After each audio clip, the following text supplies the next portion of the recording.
What's up, folks? I'm Dwayne, I'm Alicia. and this is Blackboard Gaming, where we teach you about all these great board games that are out there. Waiting to be played by you and yours. I'm a simple man, don't wanna complication. Complication. Hey, everybody! We didn't post last week because things have been a little hectic around here. But we're back. So today we're going to talk about the game Verdant. Verdant was designed by Molly Johnson, Robert Melvin, Aaron Mesburn, Kevin Russ, and Sean Stankiewicz, and published by AEG and Flatout Games. Let's go to the table for a brief overview of how this game is played. Verdant is an open drafting set collection game for 1 to 5 players, where the players are collecting beautiful house plants. To set up the game, we're first going to take all 45 of these nurture tokens and all 45 of the item tokens and place them in this cloth bag. And after giving it a really good shape, we're going to place it in the middle of the play area in reach of all players, and we're going to reveal 4 tiles from the bag, and that's going to begin to form the market. Next, we're going to take this shuffled deck of plant cards and place it just above the bag of tokens, and then we're going to take this shuffled deck of room cards and place it below the bag, and we're going to reveal 4 cards from each of those decks. After that, the market has been set up and it's ready to go. Next, we will create a supply of value 1 and value green verdancy tokens and a supply of green thumb tokens next to the market. Next, we will create a supply of pot tokens based on player count. So if I'm setting up for a 2-player game, we will get 3 of each of these bonus pot tokens and all of these pot tokens right here. Each player will then get 2 player aid cards, which they're going to place in front of them, as well as a storage card. And the storage card can hold a max of 5 green thumbs and 1 item. And they're going to place that next to their player aid card. Then they're going to randomly draw a plant card and a room card from those 2 decks, and they're going to place that in front of them. Now, I'm going to explain why I put one of these verdancy tokens on this plant in a little bit. Then we're going to look at whoever has the plant with the highest verdancy requirement, and they're going to be chosen as the first player. So if the other player drew this plant, then this player is first player. And then the player to the right of the first player, the last player, is going to get 2 of these green thumbs. If we were playing the advanced game, we would add these room goals, plant goals, and item goals to the mix. We would give each of those decks a good shuffle, reveal 1 card from each deck, and place it next to the play area. But we're just doing a regular setup, so we won't be using these. Now we're all set up and ready to play. So in Verdant, the players are going to be taking turns drafting these item and nurture tokens. And they're also going to take either the plant card above that token or the room card below that token. And then they're going to be placing those cards in their play area, which is going to be known as their home. And they're going to be forming a 3x5 grid, 3 cards high, 5 cards wide. Now remember, each player started with a plant card and a room card. So each player is going to be taking a total of 13 turns in the game. And once all players have taken their 13 turns, the game will end, and then the players are going to score points based on how they place their plant cards and their room cards. There are 5 different plant types in the game, and each plant has a verdancy requirement listed in the top right hand corner. And if I'm able to get that number of tokens on that plant, then I would score the points underneath. So this angel wing begonia requires 7 verdancy tokens. If I get that, I would have 7 points at the end of the game. Now, the way I get verdancy tokens is each plant has a preferred lighting source. So if you look over here, this African violet wants a half shade. This aloe plant is looking for full sunlight. This Hoya can take either one, full sunlight, half shade, or full shade. So when placing plants into your home, if you place it orthogonally adjacent to a room that supplies that specific light source, then that plant will gain verdancy, a verdancy token. So that's why when I place my starting plant next to my starting room, half shade, I got 1 verdancy token.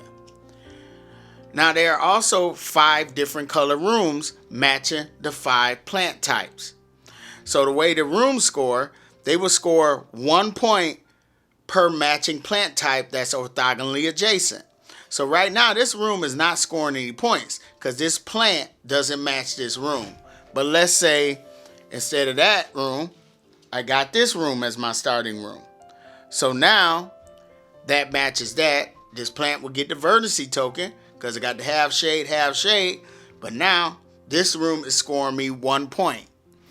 And if I'm able to get that matching plant type orthogonally adjacent around that room, then I will score 4 points at the end of the game. Now, if I'm able to take one of these matching item tokens, there are 5 colors of those, and place that there, then this room is going to score double those points. So at the max, that room will score me 8 points. Let's say on my first turn, I decide that I'm going to draft this token here. Now, being that I drafted this token, I can either draft this room card below it or this plant card above it. So I'm going to take this plant card. Now there's some placement rules that I have to pay attention to when placing this card. Like I said, I have to place cards that I draft orthogonally adjacent to previously placed cards. But the other thing is my 3x5 grid has to be in a checkerboard pattern. So I can't place plant cards next to plant cards or room cards next to room cards. So I can place this card here, here, or up there if I wanted to. Now if I place this card up there, this side of the room would not give this plant any verdancy tokens because this plant is looking for sunlight or semi-shade. But if I place it here, I will get a verdancy token. If I place it here, I will get a verdancy token. So I'm going to place it there. And so because this sunlight matches this sunlight, I get a verdancy token on this plant. Now, I drafted this token. Now this token doesn't match that room. But remember, I have a storage, so I could place 1 item in my storage. And just leave that there for the time being. Now let's say on the next turn, I drafted this token and this room card. So I could take this room card and place it right there. So now because this semi-shade matches that semi-shade for the elephant ear, I will get a verdancy token. But also this shade matches this plant's preference, so this plant will also get a verdancy token. And then I take this, I decide to place this here. So now this room was scoring 1 point for this plant, now it's scoring 2 points. Once a player has taken their token and their card, they will end their turn by placing one of these green thumb tokens on the card that wasn't taken, which makes that card more appealing in future turns. And then they're going to replace the card that was taken as well as the token. Speaking of green thumbs, on a player's turn, they can spend 2 green thumbs to do a number of things. They can replace these tokens with new ones. They can replace the plant cards or the room cards with new ones, but they can't wipe the ones that got green thumbs on them. They could take any token and any card. So remember, you have to take it from the same column, but I could spend these 2 green thumbs to take this item and this room if I wanted to. The other thing I could do is I could spend those 2 green thumbs to place one of these verdancy tokens on one of my plants. The other way to get verdancy tokens on your plants is by drafting these nurture tokens from the market. So there are 3 different types. There's the watering can, the hand trowel, and the fertilizer. The watering can lets you pick one room and you can place 1 verdancy token on each orthogonally adjacent plant. The hand trowel lets you place 1 verdancy token on up to 3 plants. But then let's say I drafted this fertilizer. This fertilizer lets me put 3 verdancy tokens on 1 plant. So when you draft these, you can use them right away. So I decide to use that fertilizer, and I take this value 3 verdancy token and place it on that angel wing begonia. Now that angel wing begonia has 7 verdancy tokens, and I've reached this requirement. So whenever that happens, you would remove all the verdancy tokens from the plant, and then you would take the highest scoring available bonus pot. This is going to be worth 3 points at the end of the game, and you're going to place it right there on the plant to show that that plant will score at the end of the game.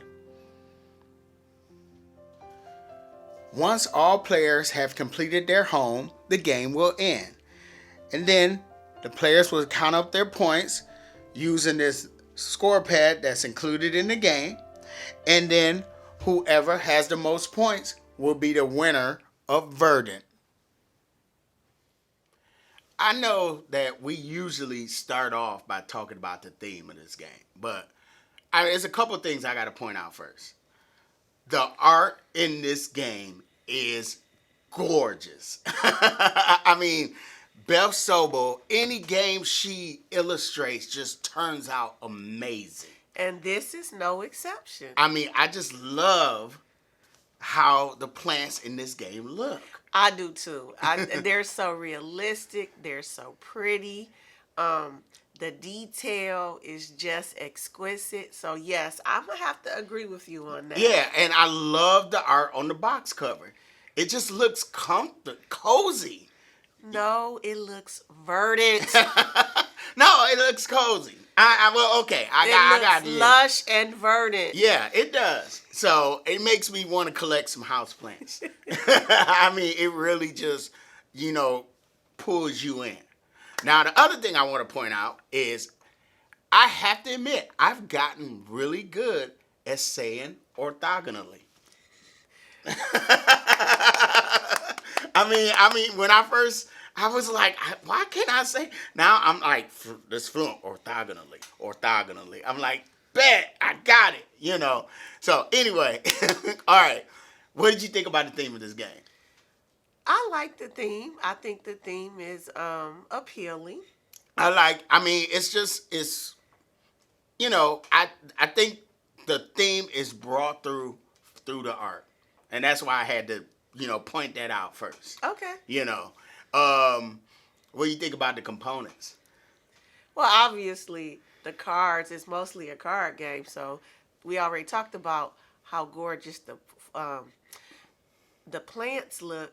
But honestly, the house, the rooms, I love the vibrant colors of the room. So that part I like too.